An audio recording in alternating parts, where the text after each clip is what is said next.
Peut-être une bonne nouvelle, enfin, pour ceux qui attendent désespérément une baisse des prix pour pouvoir devenir propriétaire. Marie Cœur de Roy avec nous ce matin. Bonjour Marie. Bonjour Rémi, bonjour Peggy. Le pouvoir semble bel et bien être en train de revenir aux acheteurs. Mais oui, c'est ce que montrent les chiffres du site de petites annonces bien ici. Ça y est, le rapport de force s'est inversé. En fait, ces chiffres, ils nous montrent quoi? Que le nombre de biens à vendre progresse fortement, alors que la demande, elle s'effondre.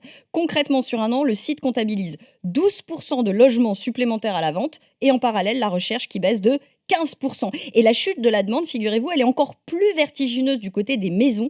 Là, on est en recul de quasiment 30% sur un an. Mais alors pourquoi Marie, les Français n'ont plus d'appétit pour l'immobilier? Mais si, on a toujours faim d'immobilier. En fait, le problème, c'est pas l'envie d'acheter, c'est la capacité à le Bah faire. oui. L'accès au crédit, on en parle souvent, est devenu ultra compliqué. Alors, il y a la problématique technique du fameux taux d'usure dont je vous parle régulièrement sur RMC, mais je vais vous épargner le sketch cette semaine.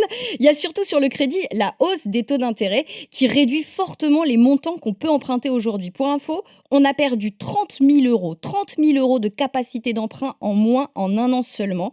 Donc des difficultés d'accès au crédit et en parallèle, des prix trop élevés et des salaires qui n'augmentent pas assez. Bref, on veut acheter, mais on n'y arrive plus. Mais rassurez-vous, je prends les paris. D'ici 6 mois, un an, les prix vont baisser. Les paris sont pris, Marie. Votre conviction, c'est que les vendeurs vont devoir céder, accepter de baisser les prix pour réussir à convaincre, les acheteurs finalement? Mais oui, parce qu'en immobilier, le nerf de la guerre, ce sont les délais de vente. Or, ces délais sont en train de s'allonger et très nettement. Bien ici, regarde en fait la durée de diffusion des annonces sur son site. On est de nouveau au-delà des 60 jours en moyenne. C'est pas énorme, mais c'est quand même 12 jours de plus que l'année dernière lorsque appartements, maisons se vendaient à la vitesse de l'éclair. Cet allongement des délais de vente est quasi général, tout comme la baisse de la demande. D'ailleurs, on peut déjà prévoir les régions où les baisses de prix risquent d'arriver le plus vite. On imagine, Marie, que ce sont celles où on va retrouver les plus grands écarts entre offre et demande? Oui, Des indices? c'est ça exactement. Alors les régions où la demande recule le plus, c'est l'Occitanie et le centre Val-de-Loire. Mais vous avez raison, ce sont les écarts qui comptent. Mmh. Car on le répète, pour que les prix baissent, faut non seulement que la demande recule, mais aussi que l'offre augmente.